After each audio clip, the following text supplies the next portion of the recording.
आज बीकानेर से भाजपा प्रत्याशी अर्जुन राम मेघवाल ने अपना नामांकन दाखिल किया। इस दौरान उन्होंने कहा कि विकास और सुशासन को आगे बढ़ाना मुद्दा है। इसी दौरान जन टीवी के न्यूज कोऑर्डिनेटर योगेंद्र शर्मा ने उनसे खास बातचीत की। बीकानेर लोकसभा क्षेत्र से चौथी बार ताल ठोक रहे अर्जुन राम मेघवाल जी केंद्रीय राज्य मंत्री हमारे साथ में हैं और इस बार क्या कुछ खास रहेगा बात करेंगे उनसे। सर, चौथी बार हैं, 3 बार लगातार सफलता, पिछली बार 2,64,000 से जीते, इस बार क्या रहने वाला है? देखिए, इन दोनों टिकट मिलने के बाद मैं क्षेत्र में रहा काफ़ी, और क्षेत्र में जब मैं गया, कस्बों में, गांव में, इवन बीकानेर शहर में भी मैंने देखा, महसूस किया, अनुभव किया। इस बार जो मुझे लगता है जीत का आंकड़ा बड़े अंतर से भारतीय जनता पार्टी को बीकानेर की जनता जिताना चाहती है, ये मैंने महसूस किया उनके मनोभाव से। बाकी तो रिजल्ट आएगा तब पता चलेगा, लेकिन बड़े अंतर से जिताने के लिए बीकानेर की जनता ने मन बना रखा है। उसका एक बड़ा कारण तो 10 सालों में नरेंद्र मोदी जी ने काम किए हैं, वो धरातल पे उतरे हैं, चाहे ग्रामीण क्षेत्र के हों, चाहे आप शहरी क्षेत्र के हों। एक डेवलपमेंट का इंक्लूसिव रोल मॉडल जो नरेंद्र मोदी जी ने whole of the government approach अपना करके जो शुरू किया है, जैसे रेलवे स्टेशन का मैं एक उदाहरण दूं तो रेलवे स्टेशन पहले साफ नहीं रहता था, अब साफ रहने लग गया। ब्रॉड गेज हुआ तो प्लेटफॉर्म नीचे रहता था, जो यात्रियों को असुविधा होती थी, प्लेटफॉर्म ऊंचा हो गया। गाड़ियां समय पे चलने लग गई, गाड़ियों में साफ सफाई रहने लग गई। ये जो इलेक्ट्रिक रूट आपका इलेक्ट्रिक हो गया, ये जो काम हुआ ना होलिस्टिक अप्रोच के साथ, वो यात्री को भी पता है, गांव के लोगों को भी पता है और आम जनता को भी पता है कि नरेंद्र मोदी जी जो काम करते हैं वो देश हित में काम करते हैं, नागरिकों की सुविधा बढ़ाने के लिए काम करते हैं।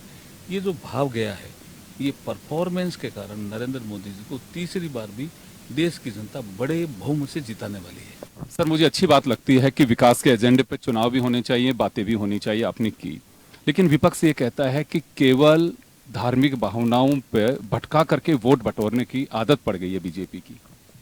नहीं, देखिए, मैं विकास की बात करूं तो टॉयलेट ऐसा तो है नहीं कि मोदी जी आए उससे पहले बनते नहीं थे। मुझे बता दे विपक्ष का 1 साल में कितने बनाते थे?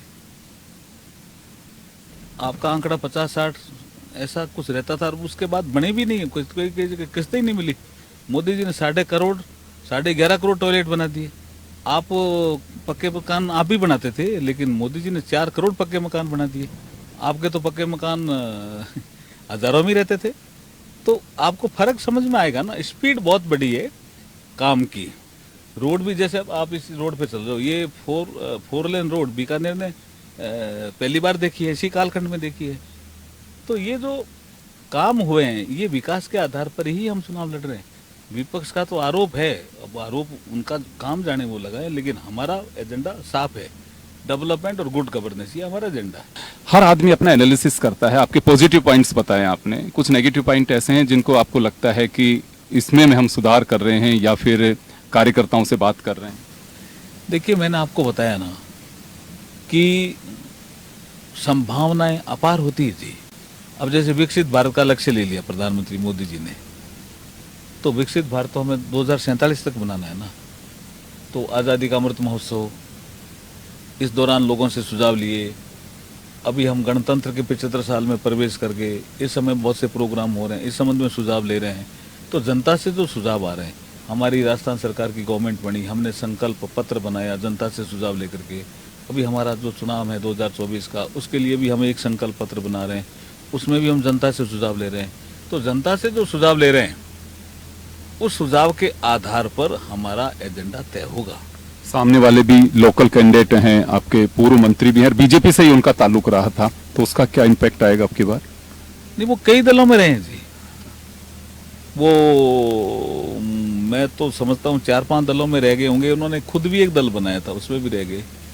बीजेपी से तो वो एमएलए भी रहे, संसदीय सचिव भी बनाया, लेकिन उनका जो स्थिरता का भाव है, मुझे नहीं लगता उनके जीवन में, क्योंकि इतने दल बदले उन्होंने, कि स्थिरता का भाव इतना उनके जीवन में नहीं रहा होगा। लेकिन मुझे उनकी कोई आलोचना का विषय नहीं रखना। आपने पूछा इसलिए कह रहा हूँ कि वो एक दल में नहीं, कई दलों में रहे।